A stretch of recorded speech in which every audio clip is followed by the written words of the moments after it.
Welcome to the Vibrant Beginnings podcast. I'm your host, Dr. Ashley Thomas. This week, I am joined by Hope Evans, who's a mom of 2 kids and a holistic health coach. Her kids are 4.5 and 2 years old. Hope's current passions include holistic health as well as baking. She has a sourdough banana bread business. She loves reading, writing, finding good restaurants, and drinking high quality coffee. As a family, they love going on hikes, being outside, and going to the parks. She loves meeting friends for good coffee and conversation. If you have any questions about her journey, please feel free to reach out to her. I will leave her Instagram in the description so you can reach out. This week, I give you Hope's story. Thank you for being on the podcast. I'm so excited to have you. I'm excited to be here. And I hear you have 2 kids. You have a 4.5-year-old and a 2-year-old. Yes, I do. A boy and a girl. Oh, very cool. And you mentioned free birth. So tell me about your birth experiences. Tell me all the details because I know nothing about this. I actually had to Google it. I was like, wait, does that mean what I think it means? I was so cool and excited because of course we know hospital birth, we know midwife birth at home, but I'm like, free birth. This is a whole new level. So tell me everything. I want to know it all. Yeah, so my daughter, I went through the whole system. So I did the gynecologist, I did all of the routine checkups, like the whole bit. Like my mother-in-law is a nurse and I was a first-time mom, and so I was kind of just following along with like what she suggested. Yeah. Unfortunately, that nipped me in the bud later on, which I'll get into. But I was okay like during my whole pregnancy. Like, I mean, I felt nauseous and stuff like that, but like I was listening to like whatever the doctor said. And so around my 40-week checkup, I was told I had preeclampsia and I needed to immediately be induced. Mm. So like literally that night I had to go to the hospital and they had to, start the Pitocin, and I suffered. Like I just had such a hard time with like the pain, and then they had to give me an epidural because like I was just so tight, like, and so tense. Like I just didn't want anybody touching me. And unfortunately, like they need to see how dilated you are. And I thought like before giving birth, I was like, I think that I'm just going to try a water birth. And I think that I don't want to do an epidural. And, but like when you're in it and Yeah. like, your mind is kind of just like, I want this baby out. Sometimes you're just like, I will do anything to get this baby out. So that was my mentality the first time around. And so like I had my daughter, I had a lot of breastfeeding problems. I had to switch to formula, which was something that I was like totally against. But sometimes you just got to do what you got to do. My Right. daughter had acid reflux. She had her vaccines, and like every time she would have a vaccine, she'd like be like a whole different baby. Like she'd be bloated and gassy. She wouldn't sleep. I had the 2, 4, and 6 month. And at 6 months, I was like, I think there's something going on here. I really think I should pull the plug with this. Right. So my husband was on board, thankfully, and I was like, I really think that there's something to this because my child is just like different. Like Right. she's just not the same. Like she shouldn't be given acid reflux medicine because that's what we had to give her. And then we had to give her Mylicon drops. And then we had to give her like probiotics. Like all of that Right. doesn't sound normal to me as a first time mom. And so Right. like 2020, I spent like going to like 8 different doctors to figure out what was going on with her because she was so restless. She would randomly wake up in the middle of the night and cry.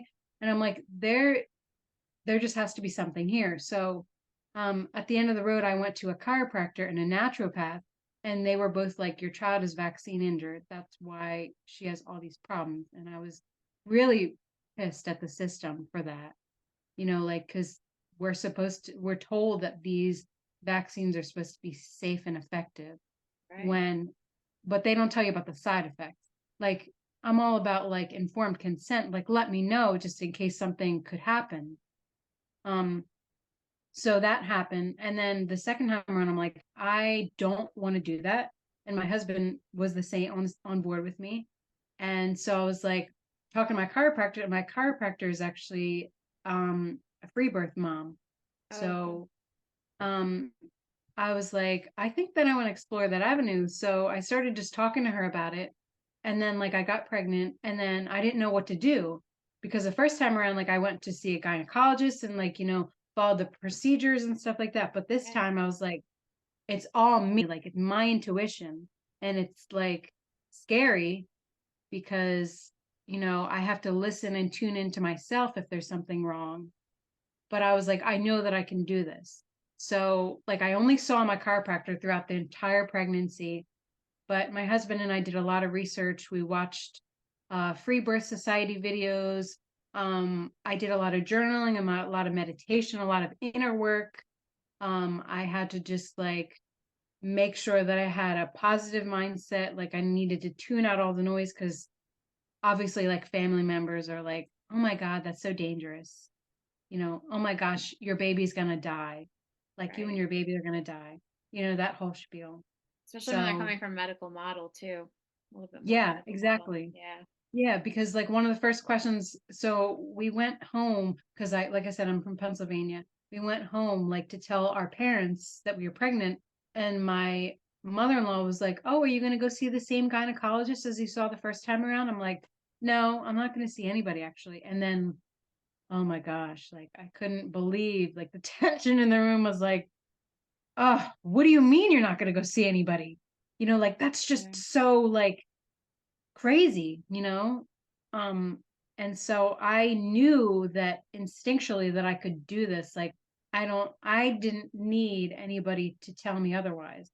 And I was like, maybe I should try and talk to a midwife or a doula, maybe try that route. And I don't know, it just didn't sit well with me. Like I wanted a postpartum doula, like somebody that would come afterwards and like help me like clean up and help me like Right. make sure I'm eating well and all that stuff. But I had somebody and then she just kind of bailed. So anyway, my husband ended up doing it and he did a great job. But Oh, that's like awesome. it was the night of my son's birth and I didn't know what the gender was. I had assumed it was a boy, but anyway, and I had my birth pool set up and everything. And like I had a feeling that something was going on with my body. And so, like I said, I did chiropractic care my entire pregnancy. And within 2 hours, the baby was out. Yeah. And the first time around, it was like 24 hours.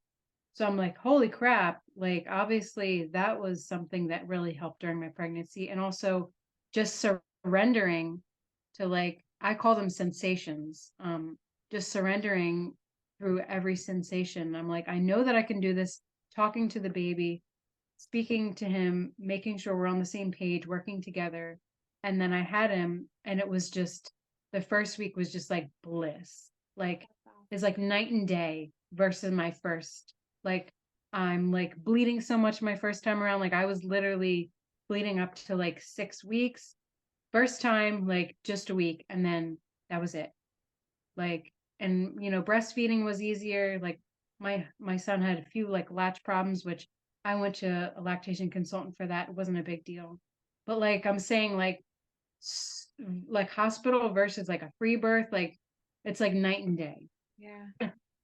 That is so cool to see those differences too and be able to experience it. And especially as a first time mom, I think a lot of times we number one have the fear from other people projected onto us that this is how it's going to happen, and like they said, you're going to kill your baby. Like, no, that's not going to happen. Like, the body was designed to do this. Like, it's not going to do anything wrong. If we believe that it's doing what it needs to do, it's going to be perfect how baby comes into the world.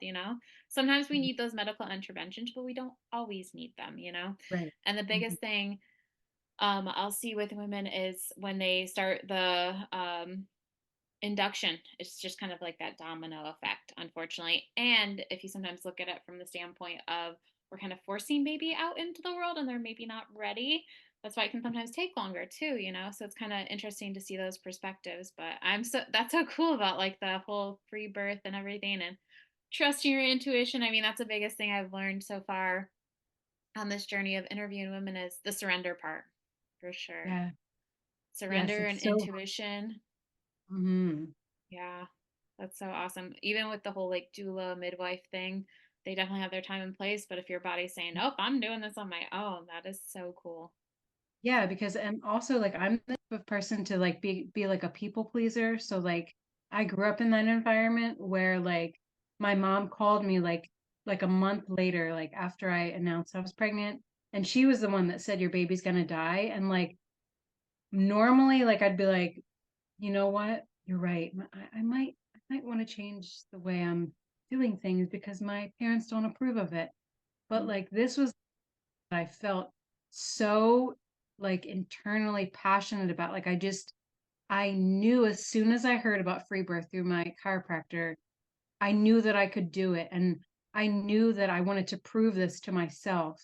And just because a lot of people ask me, like, well, how do you do like a free birth? And I always tell them, like, it's a mind thing. Like, you need to make sure that your mind is strong enough to tune out all of the people that are trying to tell you otherwise. And also, like, there's a lot of negative thoughts that pop up. Like, yeah, like I had a lot of trauma, like from my daughter. Like, breastfeeding was very traumatic for me the first time around.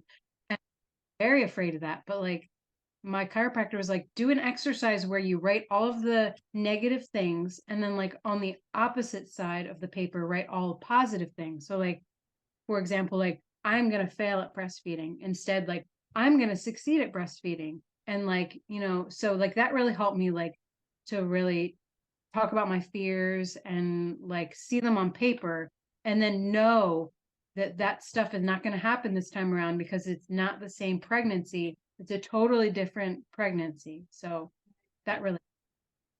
Did you do any prep for baby number one? Because you'd mentioned like with baby number two, you guys watched some like videos and that kind of stuff to help prep you. Was there any prep with the first one? I mean, we watched birth videos, but it was like YouTube Yeah. free birth videos, like where they have you, the women and the men like sitting and learning how to like feed the baby and stuff like that. But so it wasn't like really that intense. Yeah. When you transitioned from having your, I guess it'd be toddler, right? Toddler to having a baby in the house, was there a big transition for you guys as a family? Did you notice any differences or challenges with Yes. that? Yes. I would say my daughter loved him the first week. Then after that, she started acting up. She started throwing things. She started getting angry. She started um every time he would sleep, like I'd put him in a bassinet in like the living room and I just step into the kitchen to go do something, she'd want to wake him up. And that was one of the struggles that I really dealt with her. She always wanted to play with him, but she couldn't because he was a baby and he was so small. And also she did not like when I breastfed him. I mean, she would just be so upset and just be like, mommy, like I want this and I want this. And my husband and I, we had struggled a lot because we don't have any family around here. Right. So it was just the two of us trying to balance two of them. Um, and we just didn't know how to do it. Like, Yeah, and also like boys and girls are so different. Like, they are. um, boys are just like very aggressive. And girls are just, this is my experience, and girls are just kind of like more laid back. So like it was kind of like different raising a boy versus a girl. Um, so I'd say like the biggest struggle was being able to tend to both of their needs at the same time. Right. Yeah. That's a good point too. Being able to know what their needs are and how they can be met and still feel seen, heard, loved, all of those things too, for sure. I mean, I've seen that with pets, Yeah. too, on top of it. Not to say that a kid's a pet, but we see that with animals sometimes too. When you bring baby home, they're like, wait, I have been the baby this entire time. And now there's a small child here, so it's definitely transitions for families for sure. Um, with your holistic approach, were you on the holistic path before your first pregnancy, or was that the transition point after your first pregnancy? So I was on my holistic journey, my first pregnancy. I'm a holistic health coach, so I have like a certification and I try to do things holistically, but I don't know. know. Like I guess I just got lost in um like listening to mainstream media tell me how to raise my kid. I just Yeah. lost myself. And because honestly, thinking about it, I don't know why I didn't research vaccines. Like I'm holistic and like I don't know why. I just didn't. I guess I was like, yeah, like they're safe and I grew up vaccinated and all that stuff and I obviously didn't see any of that, but I knew that I didn't want my daughter to see a pediatrician. I actually found a holistic family doctor in the area. And for some reason, I told my mother-in-law, which I don't know why, again, you live and you learn. Mhm. And she's like, no, you need to go see a pediatrician. You need to see somebody that specializes in kids. Because the doctor that I was going to go see was anti-vaccine. Right. So she was like, family doctor, like, um, was more of like treat the whole person instead of just, you know, Symptoms. medicating. Yeah. Yeah. So like that was something I was really passionate, but then I just let her talk me into it. Yeah. And again, like you can't go backwards, you have to go forward. So like you live and you learn certain things when you have certain situations thrown at you. So I guess I needed to learn that lesson. Yeah, it's all experience. I mean, I personally have been on like more of a low tox living journey at least 10 years. I am a chiropractor myself, and so I've been doing that for 8 years and then the schooling on top of it too. But there's still things I find that I'm like, man, I've been using this and it's still like crap ingredients. I'm like, shit, I've been doing this for so long. Like, what is wrong with me? So it's all about the journey, like you said, that I'm like, Right? okay, from this point on, we can do better, right? Like, when we know better, we can do better. So it's like, there's still things that I Right. find that I'm like, man, okay, learning curve. If Right. Yeah. I mean, so hard on yourself. Yeah, that's the biggest thing. Definitely don't be hard on yourself.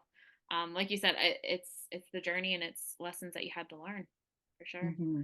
Um, my other thought with all of this was, if you were to do all of this again, if there's baby number three coming into the world for you guys, would there be anything different you would do, or new things that you would want to learn about, or other ways you'd want to prep for another pregnancy or birth? Um, my free birth was perfect, honestly. The only thing I would change, which is kind of just like a minor thing, it's not a big deal, but like just take more pictures. Mm, Because take more pictures and videos. Um, I thought about maybe having like the first or the second time, I thought about having my daughter present. But I mean, maybe towards the end, maybe if I were to have a third, like have my kids be there towards the end so they can kind of see, you know, that they shouldn't be afraid of women giving birth. right. Because, society makes it seem like it's so scary and terrifying, and dangerous. So I guess those things. But for the most part, I mean, I had a great pregnancy my second time around. So not really. Yeah, that's awesome to hear. I think those are like my main questions. I just have one question to wrap up, unless there was any other things that you thought about that you wanted to like talk about or discuss. No, I mean, I pretty much covered everything I Yeah, wanted to cover. that's so awesome. Okay, so my last question for you is, if your life was a movie and it was like a specific type of genre, being a mother, what would the genre be for you in motherhood? Is it like action? Is it a drama? Uh, I would probably say like a drama. That would be super fun. Yeah. Like a telenovela type thing. Right. Yeah, like like I don't know if you've seen those like TikToks where it's like there's music in the background and like everything is just really dramatic and like slow and um just very like then they get in your face, like the camera zooms in on you and Yeah, you know. I love it. That's a great one. Well, that is all I have for you today. I appreciate all of your time. Yeah, thank you so much. I appreciate your time. Thank you. The last thing I have for you, do you have a photo by chance that you can send me? Either a I, solo photo or one of the family. Whatever Yeah. you're more comfortable with me sharing on social and all that. If Okay. you'll send Yeah, me I that, have one. that's the only one. And then the best places to reach out would be your Instagram account, or is Yes. there another better place to reach out to you? I would say my Instagram. Okay, so I'll send people there, like tag your Instagram for you. Okay, cool. Thank you so much. Thank you. It'll probably be out this week, actually, on Thursday. So I'm a little behind on like getting people scheduled. So it'll probably be this Thursday as long as I get everything edited in time and everything. Okay. Yeah, cool. Sounds good. Well, thank you. Thank you. You have a great day. Bye. Thank you. Bye. Thank you for listening to this empowering episode of Vibrant Beginnings hosted by me, Dr. Asha Thomas. This podcast is powered by Creating Vibrant Families, where our mission is to help couples on their journey to conception gain health for radiant pregnancies through to birth. Follow along for more empowering journeys to parenthood. Every new beginning comes from some other beginning's end. Have a good day. Bye.